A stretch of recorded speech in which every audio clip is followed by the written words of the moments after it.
आप में overall estimates damages के क्या हैं, क्योंकि एक बड़ा कंसर्न जो है इस वक्त वो राइस क्रॉप के हवाले से है। तो तो कुछ क्रॉप्स के ऊपर पहले बता दें और साथ जानी नुकसान अभी तक कितना है, दोनों के ऊपर अपडेट दे दें। जी बिस्मिल्लाहिर्रहमानिर्रहीम। Thank you very much Malik साहब। इस वक्त पंजाब को अपनी तारीख के सबसे बड़े सैलाब का सामना है और तीन बड़े दरियाओं में सुपर फ्लड की सिचुएशन है। और अभी तक तकरीबन 4300 जो हमारे विलेजेस या मौज़ाजात हैं वो इनंडेट हो चुके हुए हैं। और अनफॉर्चुनेट पार्ट इज़ कि still the worst is not over. Multan पिछले 48 घंटे से शदीद स्ट्रेस में है। और आज भी हम सारा दिन इवैक्यूएशंस जलालपुर पीरवाला से करवाते रहे। और इसी तरह आपके इलम में होगा कि 6 से 8 हफ्ते से मुसलसल जो दरियाए सतलुज है वो हाई और सुपर फ्लड की सिचुएशन में है। तो ओवरऑल मैंने जैसे गुजारिश की कि 4300 मौजाजात हमारे इनंडेट हैं 25 अजला में। अब कल से ये 26वां ज़िला इसमें मुजफ्फरगढ़ भी शामिल होगा, क्योंकि पंजरत के मुकाम पर रावी और चनाब का पानी और साथ सतलुज का पानी इसके मिल रहा है। तो और फ्लड प्लेन के जो मौजाजात हैं वो इनंडेट होना शुरू हो गए हैं। ओवरऑल जो क्रॉप्स का अभी तक का हमारा सैटेलाइट इमेजरी और बाकी हमारी स्टेटिस्टिक्स हैं, तकरीबन 18.5 लाख एकड़ हमारा वो इस वक्त तक एग्रीकल्चरल लैंड क्रॉप्स वो इनंडेट हो चुकी हैं। जिसमें मेजर क्रॉप्स राइस को बहुत बड़ा धचका लगा। तकरीबन 8.5 लाख एकड़ हमारा राइस वो इस वक्त पूरी तरह से पानी से डूबने की वजह से पैदावार उसकी ख़राब हुई। इसी तरह मेज़, कुछ शुगर केन का हिस्सा और बाकी जो फसलें हैं वो पंजाब में तबाह हुई। Overall by now 61 unfortunate deaths वो इन सैलाब की तबाहकारियों के बायस पंजाब में हो चुकी हुई हैं। हमने ओवरऑल आपने देखा कि चीफ मिनिस्टर पंजाब पहले दिन से 26 तारीख से अब तक, अगर मैं ज़िले गिनवाऊं तो शायद ही कोई इरफान ऐसा साहब, जब वक्त आप हो। डेथ्स का नंबर देते हैं 61, तो ये 61 इन रिसेंट स्पेल्स हैं, जो ओवरऑल एनडीएमए के नंबर हैं उसमें डेथ्स ज़्यादा हैं। जी जी जी। इसके ये जब 61 की मैं बात करता हूं तो 25 अगस्त, 26 अगस्त की रात से जब ये हमारा मेन सुपर फ्लड स्टार्ट हुआ, चनाब की रात मराला जब 10.5 लाख क्यूसिक्स पे गया, ये उसके बाद की, क्योंकि बाकी तो मॉनसून हमारा 25 जून से स्टार्ट हुआ और उसमें स्काई लाइटनिंग के केसेस हैं, और उसमें मॉनसून स्ट्रक्चरल। की टोटल नंबर कितना है सर?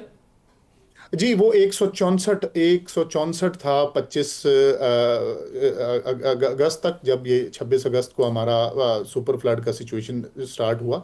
164 प्लस 61 ये हमारा ओवरऑल डेथ टोल है इस पूरे सवा दो मॉनसून सौ के का। 225 डेथ्स हो गई पंजाब में इस मॉनसून के अंदर। जी जी। तो इसी तरह से हमने तो सर, जो मलिक साहब। बीमारियों की सूरत हाल है, अगर मैं उस पर भी आपसे साथ पूछ लूँ, बीमारियों के हवाले से बहुत ज़्यादा कुछ तशवीशनाक खबरें हैं बाज़ इलाकों के अंदर। डेंगू आउटब्रेक के हवाले से, डायरिया, पिंक आई, कुछ अदादोशुमार आपके पास हैं कि इस वक्त डेंगू की क्या पोजीशन है, क्योंकि इसको संभालना भी एक बहुत बड़ा दर्दनाक चीज़ है। जी ये बिल्कुल इस जो हमारा सुपर फ्लड है 26 अगस्त से पहले ही पिंडी डिवीजन मरी में हमारा डेंगू के आउटब्रेक का हमें सामना था। और उस पे health department government of Punjab पूरी तरह से अपनी काविशें कर रही थी। लेकिन अब इतनी मैसिव टोरेंशियल रेनफॉल फॉल्स के बाद और इतनी मैसिव इनंडेशन के बाद जो वाटर बॉर्न डिजीजेज हैं, डेंगू है, इसी के पेश नज़र चीफ मिनिस्टर पंजाब की डायरेक्शंस पे फ्यूमिगेशन और जो बाकी इसके स्प्रेज हैं वो हम मलेरिया कंट्रोल उसको तमाम इन मुतासरा अजला में अभी वो स्टैट्स इंश्योर कर। क्या है आपके पास, अदादोशुमार हैं कि कितने लोग डेंगू और डायरिया का शिकार हैं? नहीं, इस वक्त वो मेरे पास अदाद शुमार नहीं होंगे। ओवरऑल मैंने जैसे कहा कि मैयर्स हम ये ले रहे हैं। और बाकी आपके इलम में ही होगा कि जितने हमारे 450 रिलीफ कैंप्स हैं तमाम में मेडिकल कवर को हम इंश्योर कर रहे हैं। इसी तरह क्लिनिक ऑन व्हील्स की जितनी भी हमारी फैसिलिटीज़ थी वो इस वक्त मुतासरा 26 अजला में पूरी तरह से विजिबल हैं। और आपने देखा कि क्लिनिक ऑन बोट्स भी पिछले 3 से 4 दिन से वो उन स्ट्रैंडेड लोगों को कि जो फ्लड प्लेन में उन जगहों पे हैं कि हाई राइज प्लेसेस में हैं लेकिन इर्द गिर्द तमाम पानी है, तो उनको मेडिकल कवर इंश्योर करने के लिए गवर्नमेंट ऑफ पंजाब ने जो मैयर्स की हैं वो उसके पेश नज़र ये हेल्थ कवर को इंश्योर किया जा रहा है। जी इरफान साहब, ये मोस्ट लाइकली लास्ट 2-3 डेज हैं रेन स्पेल के पंजाब वाली साइड पे, तो जो पीछे से भी पानी आ रहा था इंडिया से, होपफुली वो उसका भी फ्लो अब थम जाएगा। तो क्या एक्सपेक्टेशन क्या है कि ये पंजाब वाली साइड से इस पानी ने अभी सिंध में जाना है, सिंध में भी बड़ी मुश्किलात का सामना करना पड़ेगा, लेकिन पंजाब वाली ये जो बेल्ट है आपके ख्याल में ये कब तक पानी यहाँ से आगे मूव करेगा? अब मलिक साहब, इसमें जो हमें रिलीफ कट्स और जो हमें ब्रीचिंग सेक्शंस ऑपरेट करने पड़े, वो हेड कादराबाद का हो या रिवाज ब्रिज का या हमें माई सफूरा बंद रावी पे हो, इन्होंने उन उन इलाकों में इनंडेशन की है जिनमें पंजाब और पाकिस्तान की तारीख में कभी पानी नहीं गया था। तो इतनी मैसिव पॉन्डिंग इस वक्त सेंट्रल पंजाब में और इन इलाकों में है कि और फिर आगे से ये जो हमने यूनिक फिनोमेना पहली दफ़ा मलिक साहब देखे कि रावी का पानी जो है वो अहमदपुर सियाल में जिस मुकाम पे चनाब के पानी से मिलना है, चनाब का फ्लो ज़्यादा होने की वजह से बैक वाटर इफेक्ट के तहत जो पीरमैल की तहसील है, टोबा की तहसील पीरमैल और खानेवाल की तहसील कबीरवाला में मैसिव इनंडेशन है। और ये पानी अभी भी प्रॉपर चनाब का पानी रावी के पानी को बैक वाटर इफेक्ट में मुसलसल वो धकेले हुए और रास्ता प्रॉपर नहीं मिल पा रहा। और इस वक्त भी सदनाई पे हमने ब्रीच को, आज 5वां दिन है, अभी तक हम 1,38,000 क्यूसेक्स पे अभी तक सिदनाई चल रहा है। और ये पानी सारा उस ब्रीचिंग सेक्शन से ये टोबा और खानेवाल के इन इलाकों में जा रहा है, जो मिजरेबल कंडीशन है वहाँ पे, और एडमिनिस्ट्रेटिव मेजर्स को इंश्योर किया जा रहा है, लेकिन बहरहाल ये एक बहुत बड़ा चैलेंज है। और इसी वजह से ये जो पॉन्डिंग, जैसे आपने आप सवाल किया कि कितने दिनों तक ये क्लियर होगा, इसके टाइम लैग्स और टाइम लाइन्स सारी इस वक्त डिस्टर्ब्ड हैं। और फिर आगे यही जो फिनोमेना इधर हुआ, ये आज हमने जलालपुर पीरवाला पे देखा कि चनाब के पानी और सतलुज के पानी में भी फिर यही है कि हमारा पानी जो दोनों दरियाओं का एक दूसरे को रास्ता देना है, वो एक का फ्लो ज़्यादा होने की वजह से दूसरे में पॉन्डिंग इफेक्ट है। और similarly this goes for Indus के ज़्यादा फ्लो की वजह से चनाब को जो कोट मिठन पे भी एक हमें चैलेंज का सामना है। लेकिन बहरहाल most probably in in in in one maximum 1 week हमारा काफ़ी सारी सूरत हाल बेहतर हो जाएगी जी। इरफान अली काठिया साहब, डी पंजाब, बहुत शुक्रिया आपने हमें ज्वाइन किया। खालिद खोखर साहब, किसान इत्तेहाद के सरबराह, हमें ज्वाइन कर रहे हैं।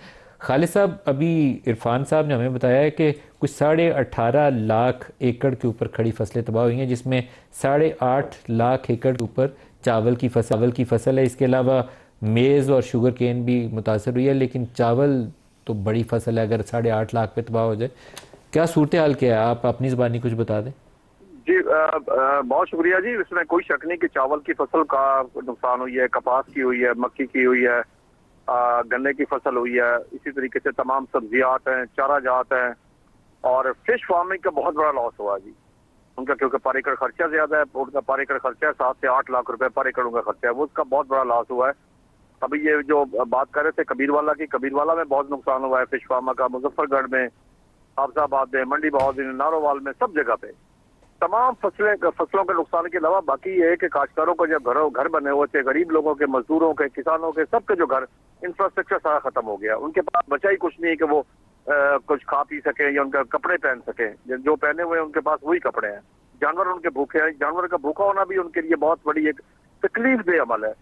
यानी मैं इस वक्त उन लोगों की जो इस वक्त बाहर बैठे हुए सड़कों के ऊपर, उनके जज्बात का मैं लफ्जों में अहाता करके नहीं बता सकता, बल्कि उनके जज्बात की मैं शिद्दत आप तक नहीं पहुंचा सकता, जितने वो परेशान है, जितने अपसेट है इस वक्त। और उनको हमें एक चीज और की भी परेशानी खाई जा रही है कि अगली फसल कैसे काश्त होगी। उनके पास तो अब पैसा नहीं है, कुछ चीज बची नहीं है। पहले ही हुकूमती पॉलिसियां जो थी वो किसान कुछ थी, यानी कि गंदम का रेट 2 साल में हमें 2200 अरब रुपए कम मिला, कास्ट ऑफ प्रोडक्शन भी पूरी न हुई, कपास की फसल में कोई रेट नहीं मिला, यानी कि आज से 10 साल पहले जो रेट था आज उससे भी कम रेट है, कास्ट ऑफ प्रोडक्शन बढ़ गई, सारी चीजें, यानी कि सारे नुकसान अगली फसल में। दूसरा मलिक साहब, मैं एक चीज आपको अर्ज करूं, जो चीज मैं देख रहा हूं, मैंने अपनी उम्र में ये चीज पहले नहीं देखी। पहले हमेशा सैलाब आते थे, खिदमत खल्क करने के लिए मुखय्यर हजरात निकले होते थे। इस दफा वो तादाद मुझे नजर नहीं आ रही। ये हम बहसियत पूरी कौम मिल के अगर इनकी खिदमत करें, इनको बहाल करने के लिए काम करें, तो हो सकता है अकेली हुकूमत भी नहीं कर सकती। तो इसलिए मैं आपके तवज्जुह से तमाम पूरी कौम से अपील करता हूँ, मुखय्यर हजरात से, तमाम अकाब फिक्र से, कि खुदा के लिए इन उजड़े हुए लोगों के, इनकी जो दुनिया उजड़ गई है, उनका साथ दें, उनके साथ आकर उनको खाने के लिए कुछ दें, उनको कपड़े पहनने के लिए कुछ दें, और दूसरा ये है कि हुकूमत से मैं अपील करता हूँ कि अगली फसल के लिए उनको खाद भी दें, बीज भी दें, डीजल भी दें, पेस्टिसाइड भी दें और उनकी नकद भी सपोर्ट की जाए ताकि अगली फसल वो काश्त कर सके। और दूसरा यह है कि जितना उनका नुकसान हुआ है। बिलाल अजहर क्यानी साहब हमारे साहब, आपके पास ख़जाने की चाबी भी है, लेकिन इस वक्त जो चैलेंज है वो पूरे पाकिस्तान के लिए है। पंजाब में अभी है और ये सारा पानी अभी सिंध की तरफ मूव करना है, वहाँ पे भी ये डैमेजेस बहुत ज़्यादा होंगे। सिंध में पानी निकलता भी बहुत मुश्किल से। हमारे जहन में क्या प्लान, कोई खाका, कुछ हिकमत अमली है? हमने कुछ काम किया है इसके ऊपर इब्तदाई के कैसे लोगों को रिलीफ देंगे? जी बिस्मिल्लाहिर्रहमानिर्रहीम। नदीम साहब बहुत शुक्रिया जी अपने शो में दावत देने का। देखिए नदीम साहब, आपने देखा है कि अभी तक तो प्राइमरी जो थ्रस्ट है वो रेस्क्यू एफर्ट्स पर आए और जो रिलीफ एफर्ट्स के लिए सबसे पहले तो क्वांटिफिकेशन, कुछ फिगर्स पीडीएम में बता रही थी, अभी एनडीए में भी वो एक्सरसाइज जो मेरी इल्म में है वो कर रही है। दूसरे सूबों की भी इसमें एस्पेक्ट्स आएंगे और उसके बाद यकीनन आई थिंक सूबाई और वफाकी हुकूमतों को दोनों चीज़ें देखनी होंगी कि एक तो जो फौरी मदद पहुंचानी है, वेदर इट इज़ फॉर कि चारा जो किसानों ने अपने लाइफ स्टॉक को, या तो जिन अफराद के पास लाइफ स्टॉक है उन्होंने जो खड़ी फसलें उनकी तबाह हुई हैं उसका जो डैमेज है और आगे के लिए जो भी करना है, कुछ जगहों पे तो अभी भी पानी खड़ा हुआ है, तो इसकी क्वांटिफिकेशन और उसको पहुंचाने का सबसे फास्टेस्ट और इफेक्टिव और सबसे ट्रांसपेरेंट तरीका, इसके ऊपर गौर हो रहा है। मगर यकीनन ये अगले चंद दिनों के अंदर ही इसका तयन हो सकेगा। तो इसमें आपको 3-4 चीज़ें करनी पड़ेंगी। कुछ आपको इंटरेस्ट फ्री लोन देने पड़ेंगे, जिन लोगों की फसलें बह गई हैं उनको कोई बीज हो सकता है आपको फ्री ऑफ कॉस्ट देना पड़े। चारा नहीं है, वो लोगों को कहीं से ला के चारा देना पड़ेगा ताकि जिसका जानवर है वो ज़िंदा भी रह सके। बेशतर लोग तो पंजाब वाली साइड पे 2-3 एकड़ के मालिक हैं, 2 भैंसें रखी होती हैं, उसी से पूरा साल ज़िंदगी गुजारता है। तो मल्टीपल आपको जी आई थिंक उसमें यकीनन आई थिंक कोई डायरेक्ट कैश ट्रांसफर्स की भी एक प्रपोजल आई थी। एक किसान कार्ड पंजाब में बने में वो एक मैकेनिज़्म है जो ऑलरेडी किसानों के हाथ में मौजूद है, जिसके थ्रू भी हो सकता है। खाद की और दीगर और चीज़ों की बात हुई है तो यकीनन हमें देखना होगा। कुछ जगह तो ऐसी है जहाँ पे आज भी ना सिर्फ फसलें तबाह हुई हैं, पानी आज भी खड़ा हुआ है, उस पानी के गुजरने का इंतज़ार या उसको डी वाटरिंग करनी होगी जब एक दफ़ा ये मानसून स्पेल ख़त्म हो जाए। तो यकीनन देखिए ये एक चैलेंज है और ये रेस्क्यू एफर्ट्स तो मेरे ख़्याल से जी मैं दाद देना चाहूँगा। वफाकी और सूबाई हुकूमतों ने काम किया, पंजाब ने जो काम किया वो आपके सामने है। NDMA का रिस्पांस मैं तो जी, क्योंकि हमारे ज़िले जिलम में उस तरीके से इस स्पेल में नहीं आया, चूँकि मंगला डैम और में काफ़ी रिजर्वायर की स्पेस थी और जिलम दरिया जिलम में कोई ऐसा इस तरह का रिवर एंड फ्लडिंग नहीं हुई। मगर जो मैंने महीना डेढ़ पहले जिस तरह का रिस्पांस देखा और जो वो मैंने आंखों देखा हाल था और जो उसी तरह का मैंने रिस्पांस पंजाब से सुना, मेरे ख्याल से जी हमें जितना भी ये अनसंग हीरोज़ हैं, चाहे वो हमारे रेस्क्यू 1122 के जवान थे, हमारी इंतज़ामिया की ख़वातीन और अफराद थे जी, अफवाज के, पुलिस के, ये वो लोग हैं जिनने जगह जगह पर गांव-गांव, शहर अपनी जान जो है वो दाव पर लगा कर लोगों को बचाया है, रेस्क्यू किया है। तो आई थिंक उनको हमें दाद देनी चाहिए। मगर आगे जो रिलीफ एफर्ट्स हैं जी, उसका यकीनन ये दोनों चीज़ें हैं जो प्राइम मिनिस्टर साहब के नोटिस में है कि एक तो जो इमीडिएट रिलीफ की फराहमी की ज़रूरत है उसका फास्टेस्ट और सबसे ट्रांसपेरेंट तरीका क्या है, और यकीनन जिस तरह 2022 की फ्लडिंग के बाद हुआ था कि in the medium term overall जो आपने उसका अजाला करना है, लोगों को मदद पहुँचानी है, ये यकीनन जी प्राइम मिनिस्टर साहब की प्रायोरिटी। आपने देखा वो चाइना में भी थे, तब भी मीटिंग्स कर रहे थे और यहाँ पर भी आके रोज़ाना तकरीबन की बुनियाद पे वो उसको असेस कर रहे हैं। बिकॉज इससे तो देखिए इससे बड़ी तो कोई जिम्मेदारी किसी रियासत की हो नहीं सकती और आबादी का बहुत बड़ा हिस्सा है जी। और अभी आपसे प्रोग्राम शुरू होने से पहले मैं डिस्कस कर रहे थे ये इशू को कि राइस लार्जली डैमेज हो गया पंजाब में, बहुत बड़ा नुकसान होगा क्योंकि पाकिस्तान में लोगों को गंदम और चावल घर में मिल जाए ना तो उनका गांव वाली साइड के ऊपर समझते हैं कि आधी ज़िंदगी आसान हो जाती है। तो जिसके चावल चला गया तो उसकी ज़िंदगी बहुत मुश्किल में आ गई। एक्सपोर्ट भी हम करके पिछले साल तो इंडिया ने क्योंकि बैन लगाया हुआ था तो कोई $4.5-5 अरब हमने इससे एक्सपोर्ट से कमाया था। इस साल इंपोर्ट करना पड़ेगा, आगे मार्जिन भी नहीं है। आप बता रहे हैं कि नवंबर में गंदम की बुआई शुरू हो जाती है, तो it's going to be a real challenge. बड़ा टफ़ होगा जी किसान के लिए। देखें किसान के लिए इसलिए भी टफ़ है कि देखें वीट में उसने मैसिव लॉस किया है और ये वो फसल थी जिसका वो लुक फॉरवर्ड कर रहा था कि मुंजी की एक एक्सपेक्टेशन थी कि 5,000 रुपये तक मन बिकेगा और किसान दोबारा से बहाल हो जाएगा। अब उसकी फसल तो चली गई। बात है कि उसने अगली फसल देखें डी वाटरिंग का जैसा वो बात कर रहे हैं, फ्लड प्लेन्स है, चलो पानी तो हफ्ते में उतर जाएगा मगर ज़मीन को क्लियर होते होते 1.5-2 महीने लगे।